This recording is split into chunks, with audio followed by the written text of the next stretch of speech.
அழகே அழகுல அடுத்து நடக்க போகுதுன்னு வாங்க பார்க்கலாம். காலையில தங்கராஜ் வீட்டுக்கு வராரு. வாங்க மாப்பிள்ள, வாங்க வாங்க அப்படின்னு சொல்லி ராஜலட்சுமி ராகவனும் கூப்பிடவும், சரியத்த எங்கே உங்க புது மருமக அப்படின்னு சொல்லி தங்கராஜ் கேட்கவும், அவ தானே மலரு கூட கிச்சன்ல இருக்கா மாப்பிள்ள, என்ன மாப்பிள்ள அவளை கூப்பிடணுமா அப்படின்னு சொல்லி ராஜலட்சுமி சொல்லவும், ஆமா அத்த உங்க புது மருமகளை கூப்பிடுங்க, ஒரு முக்கியமான விஷயம் பேசணும் அப்படின்னு சொல்லி தங்கராஜ் சொல்லவும், அப்பதான் பார்த்தா சுரேஷும் வராரு. வாங்க மாமா அப்படின்னு சொல்லி சுரேஷும் கூப்பிடவும், சுரேஷ் ரெடியாகு, நம்ம எஸ்பி ஆபீஸ் வரைய போகணும் அப்படின்னு சொல்லி தங்கராஜ் சொல்லவும், எஸ்பி ஆபீஸ்க்கா எதுக்கு மாமா அப்படின்னு சொல்லி சுரேஷ் கேட்கவும், எல்லாம் உன் பொண்டாட்டி இப்போ வந்ததுக்கு அப்புறம் எல்லாமே உனக்கு புரியும் அப்படின்னு சொல்லி தங்கராஜ் சொல்லவும், என்ன மாமா என்ன விஷயம் அப்படின்னு சொல்லி சுரேஷ் கேட்கவும், அட இருடா அப்படின்னு சொல்லிட்டு தங்கராஜ் சொல்லிக்கிட்டு இருக்கையில, ஏமா மதி இங்க வாமா அப்படின்னு சொல்லி ராஜலட்சுமி கூப்பிடவும், மதியும் மலரும் பார்த்தா வராங்க.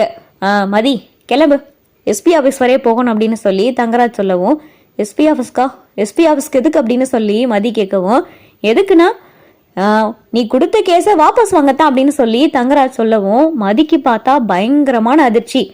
நான் கொடுத்த கேஸை வாபஸ் வாங்கணுமா, எதுக்கு அப்படின்னு சொல்லி மதி கேட்கவும், எதுக்கா என்னம்மா கேட்குற, உனக்கும் சுரேஷுக்கும் கல்யாணம் ஆயிருச்சு, சுரேஷ் மேலதான் நீ கம்ப்ளைண்ட் கொடுத்திருந்த, இப்ப 2 பேரும் புருஷன் பொண்டாட்டி ஆயிட்டீங்க, அப்ப சுரேஷ் மேல கொடுத்திருக்க கேஸ நீ வாபஸ் வாங்கணும் தானே, என்னமாமா என்னத்த நான் சொல்றது சரிதானே அப்படின்னு சொல்லி தங்கராஜ் சொல்லவும், இங்க பார்த்தா ராஜலட்சுமியும் ராகவனும், ஆமா ஆமா மாப்பிள்ள சொல்றது சரிதானே, ஆமா என்ன மாப்பிள்ள எங்களுக்கே மறந்து போச்சு, நீங்க சரியான நேரத்துக்கு வந்து ஞாபகப்படுத்திட்டீங்க அப்படின்னு சொல்லி ராஜலட்சுமி சொல்லவும், நேத்தே எனக்கு தோணுச்சு, சரி தாலி கட்டின கையோட எஸ்பி ஆபீஸா கூட்டிட்டு போறது, அதனாலதான் மறுநாள் காலையில விடிஞ்சதும் நான் இங்க முதல்ல வீட்டுக்கு வந்தேன், எஸ்பி ஆபீஸ்க்கு மதியையும் சுரேஷையும் கூட்டிட்டு போய் எஸ்பி 2 பேரும் பேச சொல்லி, அதுக்கப்புறம் மதி சுரேஷ் மேல கொடுத்திருக்க கேஸ வாபஸ் வாங்கணும், மதி சுரேஷ் மேல கொடுத்திருக்க கேஸ வாபஸ் வாங்கினாலே சுரேஷ்க்கு வேலை தன்னால கிடைச்சிடும் அப்படின்னு சொல்லிட்டு தங்கராஜ் சொல்லவும், மதி பார்த்தா திருன்னு முழிக்கிறாங்க. நான் எதுக்கு கொடுத்த கேஸ வாபஸ் வாங்கணும், கேஸ் கொடுத்தது தானே, இவனை நான் கல்யாணம் பண்ணிக்கிட்டா அதுக்காக கொடுத்த கேஸ வாபஸ் வாங்கணுமா அப்படின்னு சொல்லிட்டு மதி பார்த்தா மனசுக்குள்ள நினைக்கிறாங்க. மதி திருன்னு முழிச்சுக்கிட்டே இருக்கவும், என்னம்மா கிளம்பு அப்படின்னு சொல்லி தங்கராஜ் சொல்லவும், மதி அப்படியே பார்த்துக்கிட்டே நிக்கிறாங்க.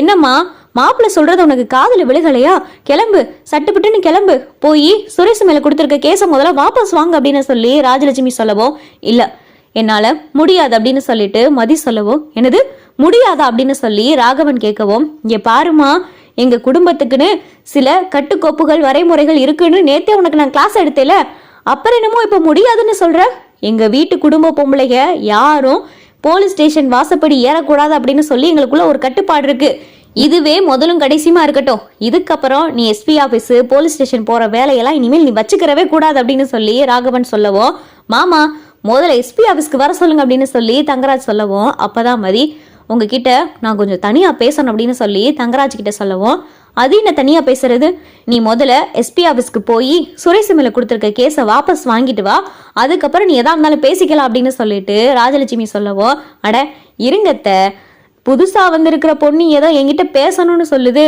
இருங்க நான் போய் என்னன்னு கேட்டு வரேன் அப்படின்னு சொல்லி தங்கராஜும் பார்த்தா மதி கூட வராரு. மதியும் தங்கராஜும் பார்த்தா தனியா போறாங்க.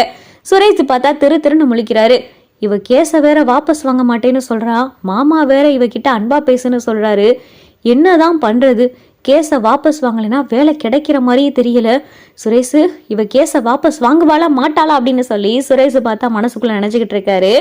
தங்கராஜ் அப்பதான் மதிக்கிட்ட, உனக்கு நல்ல முறையில சொன்னா புரியவே புரியாதா, நான் உன்னை தடவை பார்க்கையிலேயே என் பக்கம் வராதேன்னு சொல்லி நல்ல முறையில சொன்னேன், ஆனா நீ காது கொடுத்தே கேட்கல, அதுக்கப்புறம் அடிதடி மிரட்டல் அப்படின்னு வந்ததுக்கு அப்புறமா தான் நீ எந்த வழிக்கு வந்திருக்கேன்னு உனக்கே நல்லாவே தெரியும், நீ ஏன் நான் ஒரு தடவை சொன்னா கேட்கவே மாட்டிக்கிற அப்படின்னு சொல்லி தங்கராஜ் சொல்லவும், அதெல்லாம் இருக்கட்டும், கல்யாணத்துக்கு முன்னாடி நான் அவர் மேல கம்ப்ளைண்ட் கொடுத்தேன், அது வேற விஷயம், அது என்ன கல்யாணம் ஆனதுக்கு அப்புறம் அவர் என் புருஷன் ஆயிட்டாரு அதுக்காக கேஸை வாபஸ் வாங்கணுன்றீங்க, கொடுத்த கேஸு தான், அந்த கேஸ் எல்லாம் என்னால வாபஸ் வாங்க முடியாது அப்படின்னு சொல்லி மதி சொல்லவும், அந்த கேஸை வாபஸ் வாங்கினா நீ இந்த வீட்டுல நிம்மதியாவே இருக்க முடியாது, அது தெரியுமா அப்படின்னு சொல்லி தங்கராஜ் சொல்லவும், நான் இந்த கேஸை வாபஸ் வாங்கன்னா நீங்க ஒரு வீடியோவை பார்க்க முடியுமா அப்படின்னு சொல்லிட்டு இங்க மதி சொல்லவும், என்ன வீடியோ, என்ன பிளாக்மெயில் பண்றியா அப்படின்னு சொல்லி தங்கராஜ் சொல்லவும், உங்க அளவுக்குலாம் எனக்கு பிளாக்மெயில் பண்ண தெரியாது, ஆனா என்கிட்ட ஒரு வீடியோ இருக்கு, இந்த வீடியோவை பார்த்துட்டு நான் கேஸை வாபஸ் வாங்கணுமா வேணாமா அப்படின்றத நீங்களே சொல்லுங்க அப்படின்னு சொல்லி மதி சொல்லவும், என்ன வீடியோ என்ன காட்டு அப்படின்னு சொல்லி தங்கராஜ் கேட்கவும், மதி பார்த்தா ஒரு வீடியோ காட்டுறாங்க. அதுல மதியோட அப்பா ராமமூர்த்திய தங்கராஜ் மிரட்டுறது, 2 வாரத்துல 30 லட்ச ரூபா பணம் கொடுக்கணும்னு சொல்றது, அப்புறம் மதிய சுரேஷுக்கு கல்யாணம் பண்ணி வைக்கணும்னு சொல்றது, இப்படி எக்கச்சக்கமான வீடியோ பார்த்தா மதி கையில இருக்கு. ஏய் இதெல்லாம் எப்படி அப்படின்னு சொல்லிட்டு தங்கராஜ் கேட்கவும், எங்க அப்பா உங்களை பார்க்க வரையிலலாம் நீங்க ஏதாவது கிரிமினல் வேலை பார்ப்பீங்கன்னு எனக்கு தெரியும். அதான் என் அப்பாவுக்கே தெரியாம என் அப்பா போன்ல வீடியோவை ஆன் பண்ணி வச்சுதான் அவர் வரையிலலாம் போனையே அவர் பாக்கெட்ல வச்சு அனுப்புவேன். இந்த விஷயம் என் அப்பாவுக்கே தெரியாது. ஆனா இப்ப இந்த வீடியோ எனக்கு ரொம்ப யூஸ்ஃபுல்லா இருக்கு.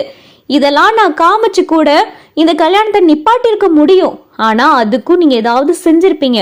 என் அப்பாவுடைய உசுறு எனக்கு அப்ப முக்கியம். என் அப்பாவும் என்னை ரொம்ப ஃபோர்ஸ் பண்ணாரு. இன்னொன்னு, என் தங்கச்சியும் வேற இருக்கா. அவளுடைய வாழ்க்கையும் பத்தி நினைச்சு பார்த்தேன். அதனாலதான் இந்த வீடியோவை பத்தி அப்ப நான் யாருக்கிட்டையும் எதுவும் மூச்சு கூட விடல. இப்ப நீங்க நான் கொடுத்த கேஸை வாபஸ் வாங்கணும்னு சொன்னீங்கன்னு வைங்க, இந்த வீடியோவை அப்படியே எஸ்பி ஆஃபீஸ்க்கு எஸ்பி முன்னாடி இந்த வீடியோவை காமிச்சேன்னு வைங்களேன், நீங்க வெளியே நடமாடிக்கிட்டு இருக்க முடியாது. நீங்களும் ஜெயிலுக்குள்ளதான் உட்காரணும். இப்ப நான் அந்த வீட்டுல இருக்கிறதுக்கு காரணம் நீங்க தான். என்னைய கட்டாயப்படுத்தி பிளாக்மெயில் பண்ணி மொத்த குடும்பத்தையும் மிரட்டி எங்க அப்பாவை கொன்றுவேன்னு சொல்லி எங்க அப்பாவுக்கு மென்டல் ப்ரெஷர் டார்ச்சர்லாம் கொடுத்து எங்க அப்பாவை ஹாஸ்பிட்டல் அட்மிட் பண்ற அளவுக்கு எல்லா வேலையும் பார்த்தது நீங்க மட்டும்தான். இதுக்கு என்கிட்ட ப்ரூஃப் வீடியோவே இருக்கு. இதை நான் எஸ்பி ஆஃபீஸ்ல காட்டினேன், அவ்வளவுதான் அப்படின்னு சொல்லி மதி மிரட்டவும் தங்கராஜ் பார்த்தா வாயவே திறக்க முடியல. நீ இன்னும் அடங்கவே இல்லல அப்படின்னு சொல்லி தங்கராஜ் சொல்லவும், உங்க முன்னாடியெல்லாம் நான் அவ்வளவு சீக்கிரம் அடங்கிடுவேனா அப்படின்னு சொல்லிட்டு மதி பேசவும், இன்னும் உன் திமிரு கொஞ்சம் கூட குறையல.